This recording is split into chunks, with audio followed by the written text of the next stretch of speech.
né?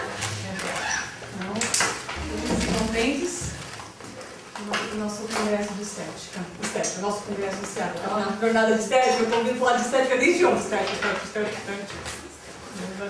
Está uma mudada. Esse trabalho, a relação da dor com a medicina chinesa psicossomática, vou contar de onde que saiu isso.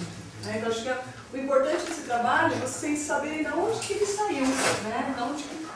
Bom, em 2011, em 2010, na verdade, trabalhando no consultório já há uns 8, 9 anos, sabe quando vem aquele incômodo, tipo, tá faltando alguma coisa? Tá faltando dar uma aprimorada? Porque à medida que nós vamos trabalhando, que nós vamos sempre olhando, assim, sempre tem alguma coisa a mais para aprender, sempre tem alguma coisa a mais para lapidar. Eu acho isso muito gostoso, porque quando você não tem nada, qualquer coisa serve, porque você tem alguma coisa na mão. Mas quando a gente começa a lapidar o nosso trabalho, a gente começa a ficar um pouquinho mais, prestar um pouco mais de atenção. E eu comecei a prestar muita atenção no que os meus pacientes contavam. Então, eu trabalho muito com dor, né, dores musculoesqueléticas, porque eu tenho uma formação como fisioterapeuta. Então, as pessoas me procuram, você é fisioterapeuta e faz acupuntura. Resultado, você lida com dor. Né? E também trabalho com estética. Principalmente usando muito acupuntura estética, e tenho uma formação em dermatofuncional, que me dá outras ferramentas para eu poder lidar bem também com a estética. Eu gosto muito de associar. Eu tenho para mim que nós temos técnicas maravilhosas, eu não tenho aquela panaceia. Essa técnica aqui vai resolver. Não, essa técnica não vai resolver tudo. Sempre vai ser uma parte. Pode ser uma parte maior ou uma parte menor. Então, foram questões que durante os anos, até 2010, começou a me incomodar. Porque eu percebi que eu precisava melhorar minha audição com relação ao que o paciente dizia, que tinha mais coisa por trás do que ele falava. Né? E aí eu tenho algumas clientes que são psicanalistas. E aí comentando, que aliás a minha paciente dor, inclusive, eu comentando com ela, eu falei, puxa vida, e quando você tem um determinado tempo já com a paciente, ela já fica meio amiga paciente, né? Porque quando a gente trabalha ali na psicologia, realmente tem que manter uma distância. Mas quando é como fisioterapeuta, como acupunturista, você pode manter uma distância um pouquinho menor, pode manter uma relação um pouco mais próxima. E ela é minha cliente de 7 anos, mais ou menos, então eu sabia do que eu estava falando. Eu falei, sinto que eu preciso melhorar a minha escuta, porque as pessoas aqui chegam com dor, eu trato as dores delas, elas melhoram, mas vira e mexe, ela aparece com aquilo de novo. Aparece aquele entorse e aparece do nada. Não é que torceu, não é que virou de mau jeito, não é que entorçou, tomou um golpe de vento. Alguma coisa acontece que ela retoma a dor novamente. Aí ela fala, Renata, eu já sei que você está precisando. Tem um curso no Instituto SEDES que fala sobre psicossomática. Eu acho legal você pegar e ir fazer esse curso no SEDES. Para quem não sabe, o Instituto SEDES ele fica do lado da PUC, né? É uma casa de psicólogos. Eu sou fisioterapeuta. Então, na hora que eu fui fazer a entrevista para entrar, a pessoa falou assim, tá, mas você é fisioterapeuta? Eu sou fisioterapeuta, eu faço acupuntura. O que mais que você faz? Eu gosto de radiestesia, eu gosto de acupuntura. Porque você começar a falar muito o que você gosta, eu gosto de florais, de radiestesia, cinesiologia aplicada. O pessoal vai olhar assim, ela é mó xalalá. Né? Então, para na acupuntura, que é comprovado cientificamente. Ok, ingressei no curso. Gente, eu penei 2 anos naquele curso, porque era uma linguagem totalmente diferente. Totalmente, eram pessoas diferentes, eram linguagens diferentes, eram olhares diferentes, tudo muito, muito, muito diferente. E vai chegando no final do curso, né, você vai aprendendo uma série de coisas, que eu vou passar algumas aqui para vocês. Chegando assim, você tem que fazer o raio do TCC, né, que é, você fala, e agora? Gente, se eu for para lá para estudar, eu tinha que aproveitar aquilo para realmente enriquecer minha prática clínica. eu passei quase que 2 anos procurando entender uma linguagem nova. Então eu não via tão diretamente a relação da minha prática clínica, mas eu tinha realmente muita fé e esperança que até o final eu conseguisse dar o eixo. E esse eixo ele veio. Ele veio quando eu comecei a falar assim, quer saber? Não é escuta que eu vim fazer aqui, então eu preciso aprimorar a minha escuta. E não é com escuta que o psicólogo, psicanalista trabalha, eu vou aprimorar a minha escuta. Só que eu quero aprimorar a minha escuta relacionando com a medicina chinesa. Não faz sentido para mim estudar 2 anos sobre pulsões, sobre a fé, se eu não achar uma relação com a medicina chinesa. Vocês acham que alguém quis me orientar de cara? Não. Porque não tem fisioterapeutas lá dentro. Outra, porque não tem acupunturistas lá dentro. Então, assim, eu achei uma santa, né, a Maria Cordeiro, que falou assim, não, eu vou encarar com você. Porque ela me deu um módulo de uma autora chamada Joyce McDonald, que fez todo sentido para que eu pudesse desenvolver esse trabalho. E foi a partir daí, no final do 2º ano, para entregar o TCC no final do 3º ano, que eu consegui realmente realizar o trabalho. E aí, meu trabalho começou com a seguinte hipótese, né? Que isso daqui é o que eu vou explicar para vocês durante toda a minha palestra de 50 minutos. Eu estou aqui marcando. Dores musculoesqueléticas, analisada pela medicina tradicional chinesa, tem como que causa, geralmente, razão de Qi, madeira, razão de Qi de fígado, de vesícula, mas enfim, elemento madeira com energia estagnada. Para quem é acupunturista, é isso, né? Ah, tá com dor?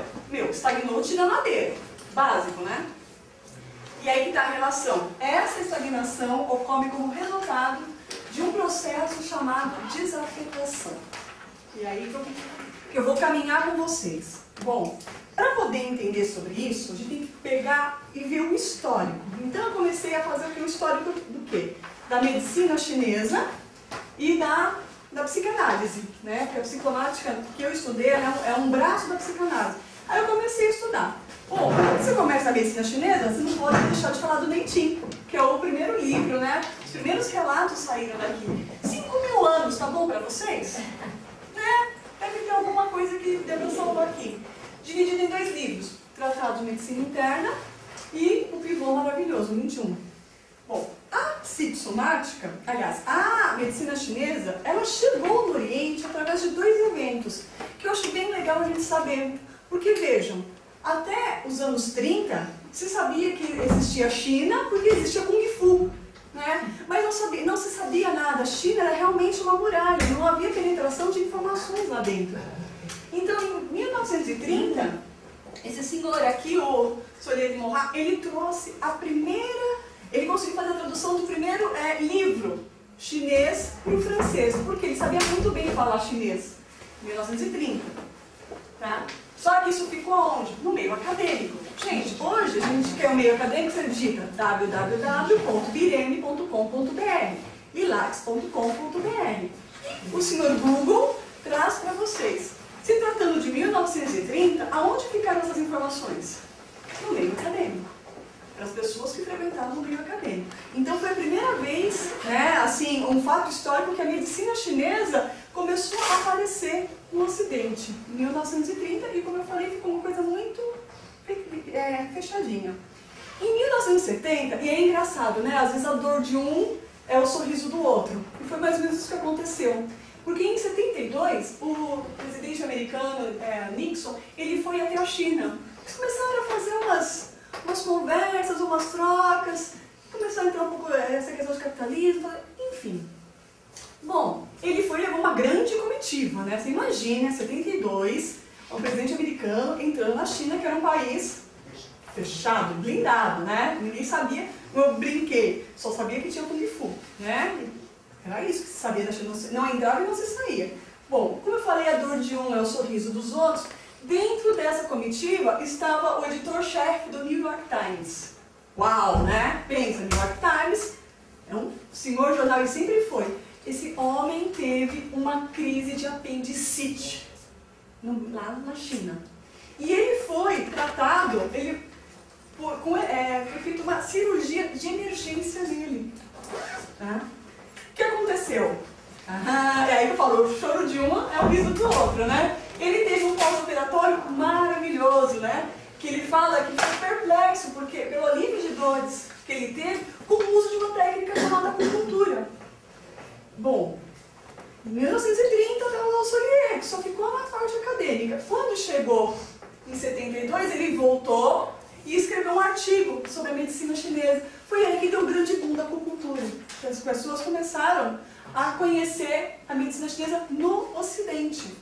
Não é que só aconteceu isso, né? Há outras coisas menores aconteciam, mas eu estou trazendo para vocês os dois fatos históricos que realmente trouxe a acupuntura como objeto de estudo mesmo. Assim, como assim colocar agulhas tira dor? Como assim colocar calor melhora isso, tira uma dor de cabeça, ajuda numa recuperação? Como assim? Então, sair daquele meio pequeno acadêmico e veio para o meio maior.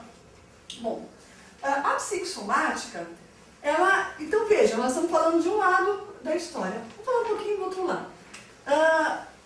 O que é a psicossomática? O que a gente pensa? É a relação do corpo, do soma com a psique. Como que isso aqui acontece? Em 1724, por volta disso, esse senhor aqui, que é um filósofo, tá? Immanuel Kant, ele escreveu a seguinte coisinha: corpo e alma compartilham o bem e o mal que lhe acontece. O espírito é incapaz de funcionar quando o corpo está cansado. E uma dedicação exclusiva ao espírito destrói o corpo, incapaz de regenerar e de fazer o trabalho de reparação. Começou então a pensar nessa relação, né? Corpo, espírito, corpo e alma, enfim. Mas não é só corpo, não é só espírito, é como que começa a se relacionar um com o outro. Vejam o ano que isso aconteceu, né? Onde os primeiros esboços dessa noção começou a acontecer no meio acadêmico. Bom, quando foi mais ou menos, né, em 1900, o Freud, né, que também era um neurologista, então ele estudava muito neurologia, ele se dedicou dentro da oftalmologia também, ele trabalhou sobre vários anos, né? Só que ele dentro da sua busca e dos seus grandes mestres, ele foi aprimorando e procurando saber de uma coisa: como que acontecem as manifestações da psique no corpo? Porque eles trabalhavam muito com as histéricas. Vocês já ouviram falar da histeria? Que de repente a mulher ficava assim toda enrijecida, ficava toda dura. E não sabia o que tinha, não sabia se ela estava possuída pelo demônio, não sabia se era um problema neurológico. Simplesmente as mulheres, de repente, após alguma crise, ficavam em histeria. A gente pensa que histérico é aquele que fica gritando, né? Nessa época não era quem ficava gritando, pelo contrário, é quem ficava realmente todo entrevado. E ele começou a estudar sobre isso. Quais as causas que faziam com que essas mulheres ficassem dessa forma? E ele desenvolveu a clínica e fundamentos que permitiam o quê? A compreensão dessas diferentes passagens e diferentes manifestações da psique com o corpo. Ele escreveu uma obra imensa, gente, quase inumana. Se não visse lá os 20 e poucos livros dele, é assim, descomunal a obra dele. E ele falava para os acadêmicos. Então ele elaborou toda uma questão do aparelho psíquico, né, como nós temos o coração, os rins, o fígado trabalhando, ele fez toda uma elaboração dentro do aparelho psíquico para poder explicar para as pessoas como que essas manifestações podem acontecer. Tá? Eu não vou entrar em detalhes aí, porque realmente eu não tenho nem condição de falar dos detalhes, porque é muito profundo mesmo. Mas o que me interessou é o seguinte: alguém planta, né, que começa com um galho, e começa a sair galhos, né? Galhos. Vocês mesmos que estão aqui, muitos de vocês devem ter uma determinada base e pegaram uma coisa assim, legal, quero me desenvolver mais nisso ou mais naquilo. A gente vai desenvolvendo as histórias. Né? A história, os 5 elementos, a história não fica parada. Ela vai soltando seus galhos.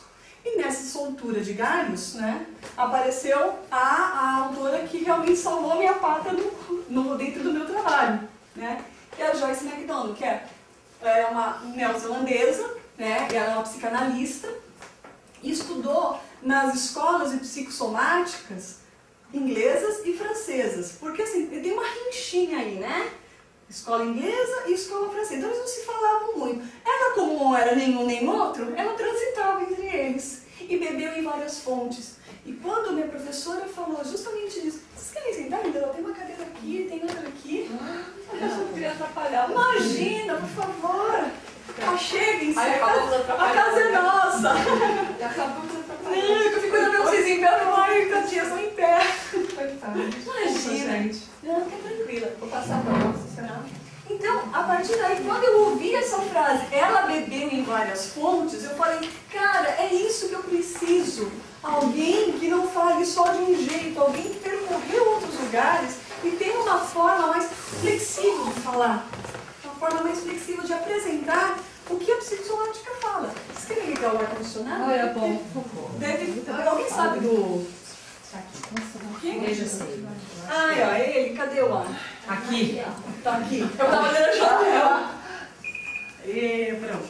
Só que não vou deixar 18 graus não, senão a gente... Pronto, 20. Vou dar uma... Vou trabalhar. Então foi por isso que eu escolhi essa autora, a Joyce, para poder falar dessa relação da psicossomática com a medicina chinesa. Então, vamos agora pegar os conceitos. Eu trouxe o breve histórico, medicina chinesa, psicossomática, como que eles foram se formando, bem brevemente, né? Agora eu vou falar dos conceitos. Então, vou começar pela medicina chinesa, que é o que faz com que tudo faça sentido, é o estudo do Qi. Então, quando a gente começa a estudar o Qi e começa a compreender profundamente o que essa energia, o que essa força vital, o que esse poder vital é capaz de fazer, por onde ele circula, em que meridianos ele circula, em que órgãos ele circula, por que ele para aqui, por que ele anda ali, por que ele traz nós por externo, por que ele nos traz por interno, que relação que ele tem com o mundo afora, que relação que ele tem com o meu mundo adentro, é que começa a fazer sentido. Né? Então, a manifestação do Qi, ela é simultânea nos níveis físicos e espiritual. Lembra que Immanuel Kant havia falado em 1700 de Baraná de Rolha? Né? Que havia uma relação entre o corpo. Bom, na medicina chinesa isso é, ó, velho, tá? Demais. E é um estado constante de fluxo em estados variados de agregação. Então, a energia, ela condensa, ela transforma, ela se acumula em forma física, então ela dá movimento, que é o Yang, ela produz a energia Yin, ela se transforma a todo momento. O que é importante? A gente lembrar dessa postura. Nós somos um elo. Se o elo está legal, a energia ela flui tranquilamente. Se o elo não está legal, ele vai estagnar, em algum lugar vai faltar, ou em outro vai sobrar. Ou se o elo não está legal e a boca está funcionando mais ainda, aí esse aqui vai ficando um pouquinho mais fortinho, né? Então, de qualquer jeito, nós temos algumas coisas que realmente fazem com que esse Qi ele se harmonize, mas a gente tem um monte de coisa que faz com que esse Qi não flua de uma forma bacana.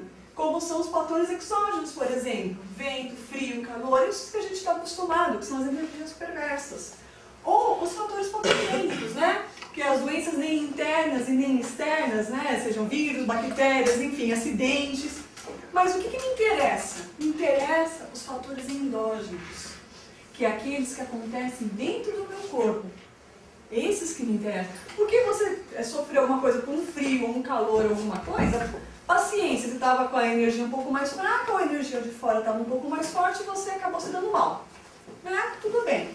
Dá para resolver mais fácil. Mas quando a coisa começa lá dentro, aí é que entra a questão da psicossomática. Quando a coisa começa lá dentro, lá no fundinho, naquilo que você não dá nome, quando a coisa começa no elemento água, aí é que a porca torce o rabo.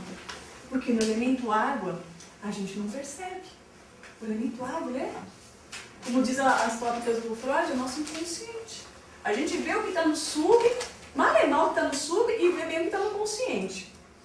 Mas aquilo que está lá nos fundilhos, aquelas impressões que a gente adquiriu na primeira infância, na segunda infância, à medida que foi formando o inconsciente, porque o nosso inconsciente ele é formado até em torno de 4 anos de idade, mais ou menos.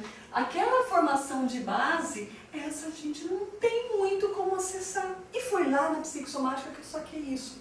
Porque às vezes é tão difícil, uma pessoa ela está super bem, super legal, e de repente ela vem uma estagnação de Qi do nada. Você vai lá, desestagna o ti e tome e voltar novamente àquela estagnação. Isso fez com que eu me movesse para pesquisar. Então, o que é? Qualquer um desses daqui, principalmente esse daqui, pode passar por esses tipos de mudanças com isso. Estar em excesso por algum motivo, ou é próprio excesso de raiva às vezes, né? Ou em deficiência, quando está mais deprimido, quando está com o sistema mais baixo, ou estagnação, que acontece muito, né? Que é a estagnação musculoesquelética, mas também tem umas estagnações de estômago, né? Quando a gente engole uns sapos, por exemplo, e vira um brejo, aquilo lá, tudo aqui dentro. Tudo lá dentro. Tudo em um lugar que o braço não alcança.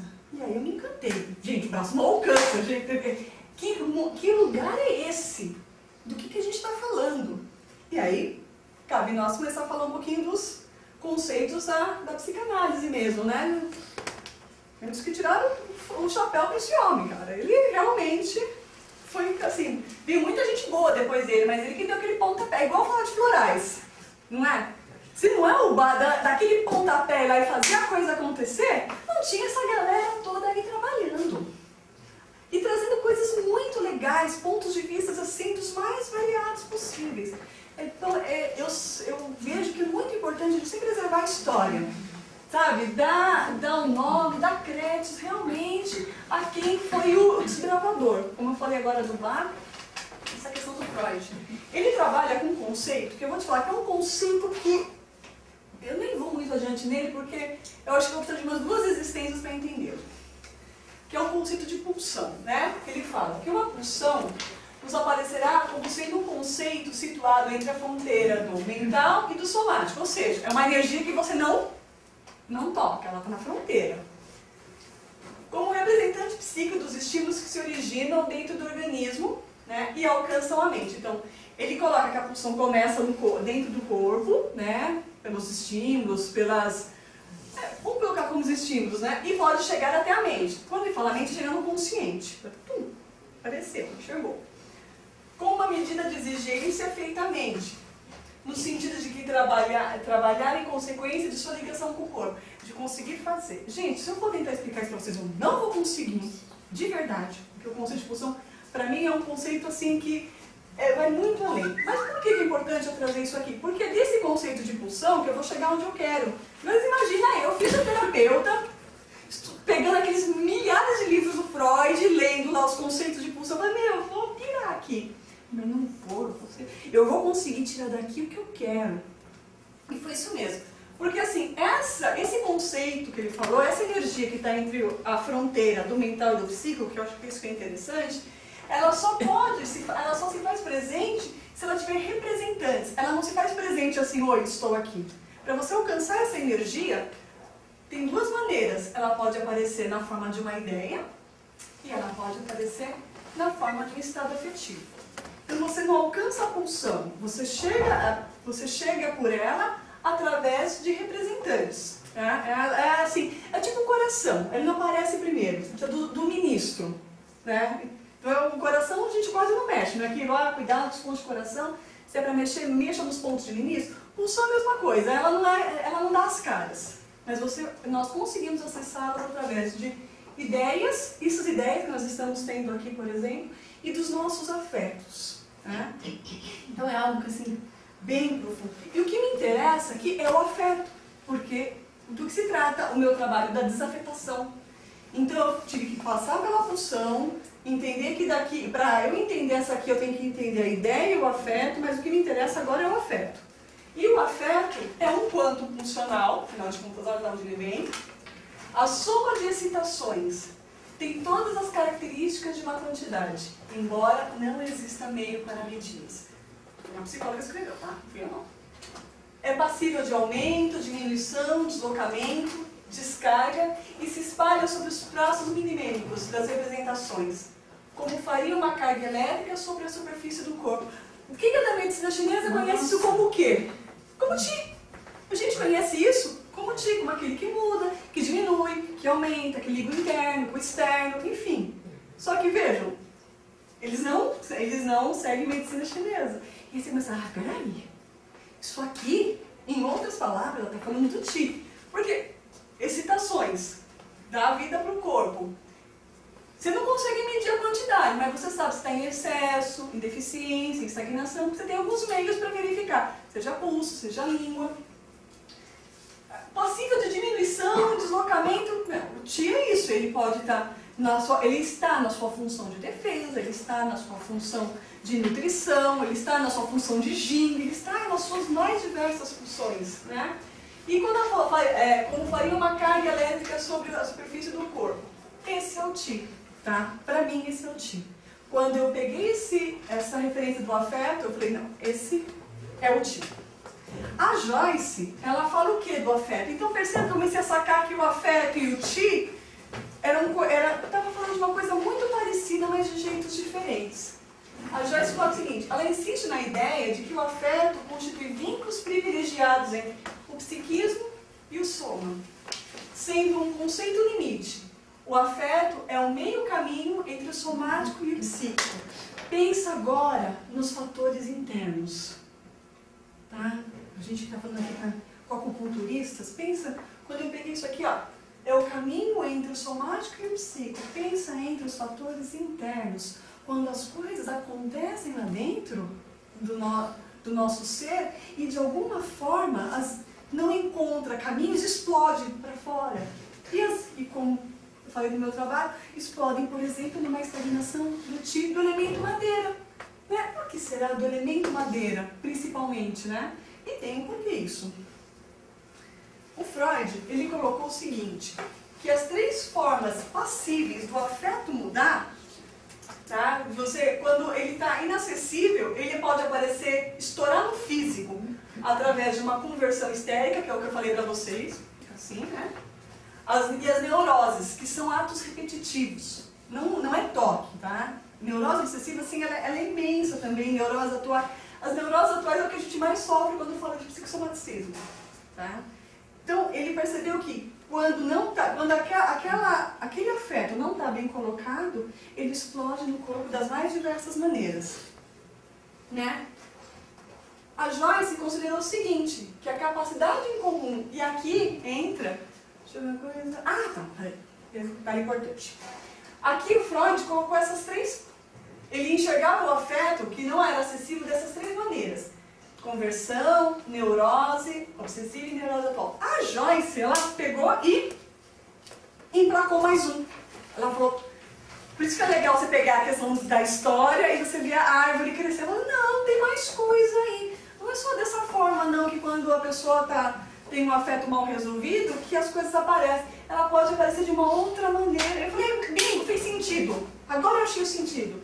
Que ela chama de forclusão do afeto, que é uma capacidade incomum de expulsar de seus discursos analíticos certas experiências carregadas de afeto, como consequência de que se encontra fora da expressão da análise, de certo modo, fora de...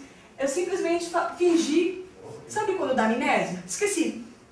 Sabe quando alguma coisa começa a te incomodar? E essa alguma coisa te incomoda e não tem nome? E se tem nome, você não quer saber o nome daquilo? Não quer saber se você foi maltratado, maltratada, se sentiu rejeitado, se sentiu... Você não quer saber disso? Sabe coisas que a gente não quer saber? Nossa, que tipo, deixa isso pra lá? Tem coisas que tudo bem, tem coisas que não. E aí, o que a Joyce fala que a gente faz? A gente pega isso aqui e joga pra fora, tipo... A energia está aqui, mas o nome que aquilo leva, a gente põe para fora, que é a forclusão. Então, eu tiro do meu discurso analítico. Rejeitada? Abandonada? Não aconteceu nada. Não tenho nada disso. São pessoas que geralmente, você vê que a pessoa está mal e ela não se dá conta que ela está mal. Ela vive numa paredezinha, ela forma uma paredezinha de vidro, de proteção e fica lá dentro. E como que você sabe que ela está na paredezinha? Porque o corpo está suando, porque o corpo está todo travado, porque ela tem muita dor, tá? Por isso que a gente sabe que existe a paredezinha, porque em algum lugar aquilo tá estourando. Então, de certa forma, ao ocorrer a atuação desse mecanismo de forclusão, de tipo, eu vou tirar isso daqui de dentro, eu não quero saber disso, e não é consciente, não é assim, eu não quero, porque quando você fala, eu não quero saber disso, você já está sabendo. Não tem isso. Simplesmente corta. Gente, é mecanismo de defesa. Quando você vai cair, na frente? Você pensou para colocar a mão na frente? Não, você simplesmente colocou. O mecanismo de percussão, pessoas que usam desse mecanismo, é a mesma coisa. Ela simplesmente não entra em contato com a dor. Mas não é a mesma coisa do mecanismo de negação? É parecido, mas tem um detalhe. Quando a pessoa ela utiliza dessa percussão, ela provoca o que a gente chama de desafetação. Ela tira do afeto qualquer tipo, não é que ela tira do afeto dentro dela, mas ela tira qualquer significado daquilo dentro dela. Simplesmente não existe. Se você vai fazer uma sessão de análise, aquilo não existe. Ah, você está com dor? Sim, eu estou com dor. Mas essa dor não está ligada? Não, nada que eu lembre. Ela corta. A negação, ela ainda pode adiante ser reconhecida. Tipo, porque é a mesma coisa. Quando eu nego, eu já falo que existe. Tipo, Deus não existe. Mas se eu estou falando que não existe é porque alguma coisa existe. Então, a negação tem isso. A desafetação não. Ela é anterior, é mais primitiva. É anterior a isso. Então, aí provoca justamente esse estado que se chama desafetação. Que aí começou a fazer todo sentido para mim quando se tratava das dores musculoesqueléticas, né? A Jéssica coloca o seguinte, que o afeto não pode ser concebido como um acontecimento puramente mental ou físico. Lembra? Ele estava no limite entre o físico e a psique. A emoção é essencialmente psicossomática.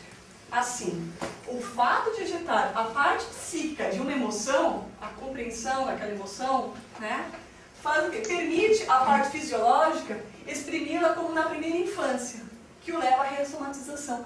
Quando a gente fala em primeira infância, é do bebezinho mesmo, que acabou de chegar, que não sabe do que se trata, não sabe onde ele está, não tem a menor consciência, só tem estado de prazer e desprazer. Se desorganiza, você o reorganiza, chora quando tem fome, dorme quando tem sono, muito assim, partidinho. É uma forma muito primária mesmo de agir, é a nossa primeira forma de agir. O sinal psíquico reduz a uma mensagem de ação não verbal.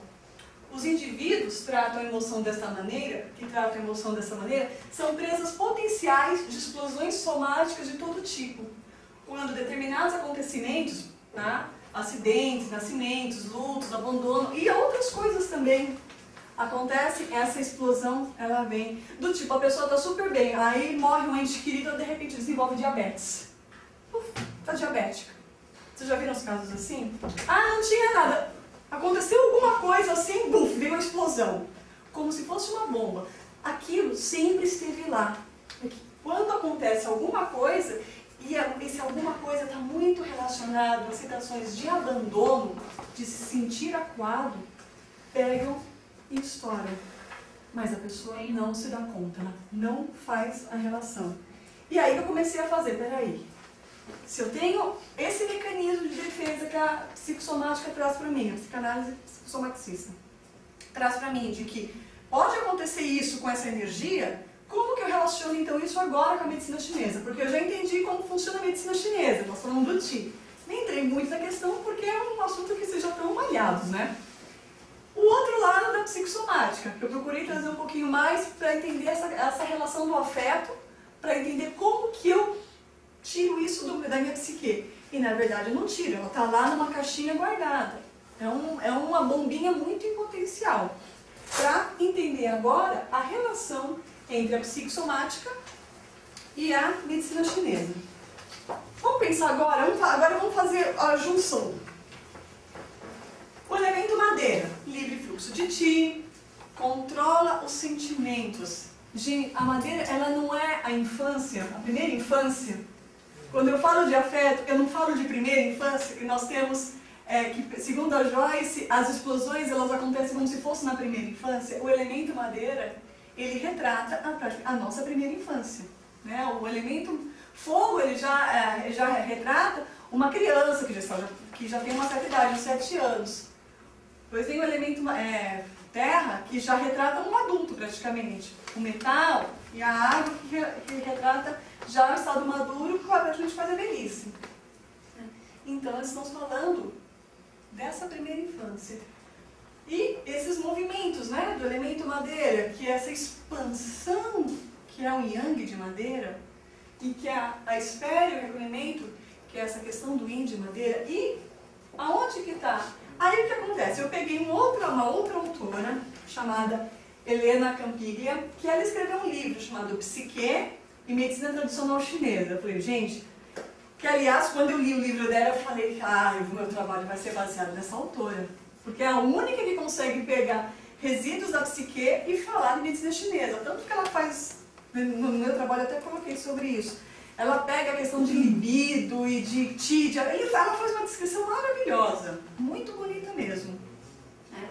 E aí eu fui beber na fonte dela também, que ela colocou assim, que o equilíbrio nasce justamente da alternância do movimento com o recolhimento. Nunca fica parado. Mesmo em recolhimento, é um estágio do movimento. E no movimento, o recolhimento também é um estágio. Então são estágios, né? Que o elemento madeira, ele imprime o ritmo biológico e psíquico em cada um de nós. Então esse ritmo das emoções, esse controle principalmente das emoções, que não é um controle castrador.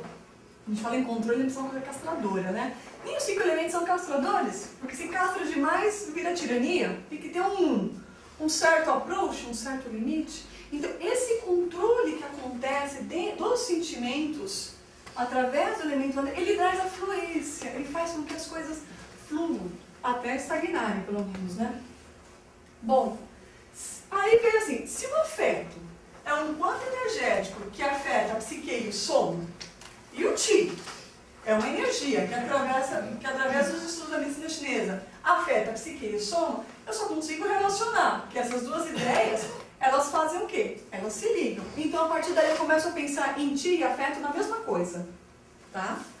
E o elemento madeira, ele vai ter o quê? Como função principal o controle dos sentimentos e a manifestação da raiva. Lógico, todos aqueles fluxos de Qi, controle de sangue, tudo aquilo que a gente conhece. Eu peguei só a parte que realmente me interessava. O processo de desafetação pode ter grande relevância nessa situação. Por quê? Pois o afeto não encontra uma expressão psíquica, terá então uma manifestação no soma. Como que eu entendi isso? Né? Que eu tenho toda essa energia do elemento madeira. E por algum motivo, né? E aí, e que por algum motivo eu não consigo entrar em contato com isso. Isso não é trabalho para fisioterapeuta. Descobrir o que está causando esse trabalho para psicólogo. Sentar numa cadeira ou num divã e deixar que a pessoa, ela precisa desse espaço para trabalhar. Eu tinha assim, posso até dizer sincero, sabe quando você fala assim, imagina sentar na cadeira psicóloga, coisa mais estranha. Até que um dia eu fui fazer, e faço terapia até hoje. E eu vou te falar, lugarzinho bom, lugarzinho que você senta, que você não é julgado de jeito nenhum, que a pessoa te ouve e te traz de volta aquilo que você falou, e você fala, não foi isso que eu disse, então, o que você quis dizer? E é uma troca muito interessante, muito. E para pacientes que começam a repetir toda hora os padrões de dor, é importante vocês lembrarem disso. Ele está precisando fazer terapia. Tá? É importante indicar para esse paciente. É importante vocês terem dentro do seu rol de trabalho, inclusive, vários profissionais que você confie. Tá? Seja um nutricionista, seja um fisioterapeuta, um educador físico, né? Porque aí que todos sejam acupunturistas de preferência, né? Porque aí ele entende a mesma linguagem. Tem a acupuntura que circula entre. Mas é muito importante porque se a pessoa está nesse processo, ela por algum fato, ela provocou uma desafetação nela, aquela dor vai voltar sempre. Tá? Vai voltar sempre. Pode ser uma coisa boba, que de repente no consultório, aquilo de alguma maneira possa ser expressado. Né? O que eu percebi? Que com a aplicação de determinadas técnicas de acupuntura, e aí aquela mexidinha boa de 5, sabe aquela mexidinha boa de 5 elementos? Sabe quando você fala assim, agora eu vou sacudir aqui a história. Vou dar uma clareada nesse shen, vou dar uma limpada nesse baço, vou mexer com a alimentação, vou dar um approach nessa pessoa. Quando a gente consegue fazer isso, né, que a pessoa tem abertura para isso, que não é que o paciente vai fazer acupuntura que ele está aberto e escancarado, gente. Não é assim. A gente não é assim. Você chega, tá aqui, faz o que você quiser. Não, a gente conquista isso. Mas o que eu percebi? Que após uma sessão de acupuntura, onde você dá aquele approach mesmo, que consegue a liberação desse Qi, seja esse Qi de madeira que nós estamos falando, leva e chega principalmente à liberação daquela dor. Eu percebi o seguinte, que a pessoa começa a falar. É engraçado, né? Antes eu não prestava tanta atenção, eu passei a prestar mais atenção. Por quê? Eu aprendi que tem coisas que ela não consegue expressar de uma forma linear, de uma forma clara. Tem uma coisa chamada associação livre de ideias. E aí é que é onde eu bato o nosso martelo. O que é uma associação livre de ideias? A pessoa ela começa a falar até desorganizada. Já começa a falar. Qual que é o nosso bom senso na hora? Só ouvir. Nada além disso. Sabe? Trava a boquinha e deixa os ouvidinhos bem abertos. Porque as ideias são desorganizadas e a gente... Eu tinha muito esse hábito, queria ajudar a pessoa a organizar as ideias dela. Não! A pessoa precisa se ouvir. Então, se acontecer isso no consultório de vocês forem lá e liberarem uma dor, e a pessoa se colocar a falar, é porque ela está realmente entrando em contato com aquilo que ela colocou para fora e está trazendo aquilo de uma forma mais amigável para dentro dela. Ela está fazendo uma associação livre de ideias. Então, só ouçam, não deem palpite, tá? Por mais vontade que dê, deixa a pessoa falar. E quando ela terminar, você pode até fazer algum comentário, mas não atrapalha aquele desencadear de ideias que veio naquele momento. É muito precioso. É como se fosse, sabe aquela sensação que dá de alívio, que quando... Sabe a sensação de choro? Quando vem aquele choro, tá assim, meio chateadinho, mas não acontece nada. Aí você faz uma sessão de acupuntura, parece que o peito abre, você começa a chorar. A associação de ideias livres pode ser parecido com isso. Daquele alívio, a pessoa começa a falar, é porque a minha mãe, o meu pai, o meu irmão, porque na escola, porque no meu trabalho, e começa a desinvestar a falar. Deixa ela falar. Porque você conseguiu o resultado. Ela conseguiu alcançar aquilo que estava, não era nem negado, não falando que estava negado, que simplesmente estava assim, não existia. Ela conseguiu tocar naquilo. Quando isso acontece, qual é a minha experiência clínica? As dores param. Ela não volta a ter, pode ter outras dores, porque deu mau jeito, mas sabe aquelas dores, sabe aqueles torcicolos constantes? Aqueles torcicolos constantes ele para. Sabe aquela travada de perna que não vai? Eu só tenho alguma coisa para fazer. Isso é muito clássico, muito claro. Quando a pessoa tem alguma coisa importante para fazer, ela trava. Mas por que você travou? Não sei, porque eu travei, mas eu travei. E aí aquilo que era tão importante, ela demanda de uma energia imensa para conseguir fazer e não sai nem do jeito que ela quer. Quando isso acontece, quando esse evento acontece, ela entra em contato com a dor. Então aquilo que fez com que a perna dele estagnasse, lembra que eu falei da desafetação? Pô, mas por que esse tio parou? Não tinha por que ele parar aqui. Mas ele parou. E se ele parou, ele tem um motivo. E esse motivo, ele não está aqui, ó, na nossa cara. Pode pegar pulso, pode pegar língua, pode ver um monte de coisa, mas a gente não consegue ver quando acontece esse processo de desafetação. A gente consegue ver quando a pessoa retoma isso, quando ela começa a fazer a associação livre de ideias. E foi a grande contribuição que viver 2 anos dentro do curso de psicossomática e psicoanalítica me trouxe. Ficar quieto, ouvir mais do que falar. O paciente chega no consultório muitas vezes, tem pacientes que eles precisam ouvir, mas tem pacientes que eles precisam falar. E falar, às vezes você coloca agulha na pessoa, aconteceu várias vezes, você coloca agulha, você vai sair para a pausinha, né? A pessoa desinvesta a falar. Você volta, você senta e você ouve o que a pessoa tem a falar.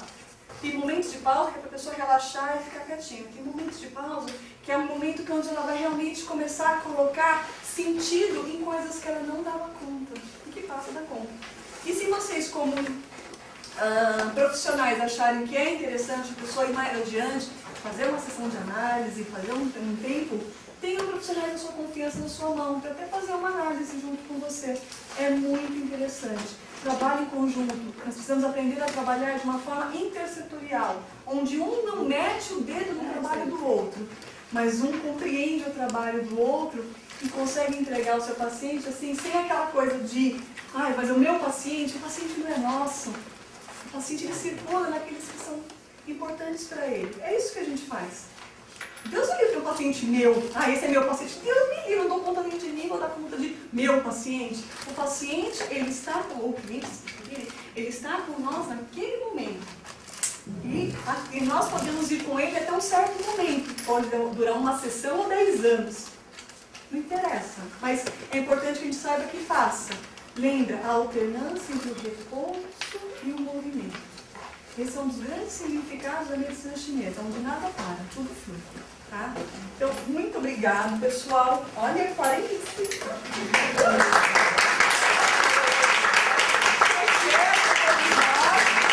Essa aula, vou contar para você rapidamente. Essa aula ela estará disponível no meu blog, tá? E na minha página do Facebook. Então, quem quiser, eu vou colocar esses slides mesmos lá. E aí vocês entram na página lá, vão dar um curtizinho e obter notificações, porque só curtir não adianta. Tem que curtir e obter notificações, porque aí vocês conseguem receber as coisas que eu estou mandando. No blog tem 1 quilhão de aulas lá, as aulas que eu preparo, que eu apresento, eu coloco tudo lá. Eu acho que tem que mesmo sair divulgando. E se vocês quiserem, por favor, entrem na página. Baixem a aula se vocês quiserem também, que possam assistir lá. É isso, gente. Obrigado. Próxima palestra.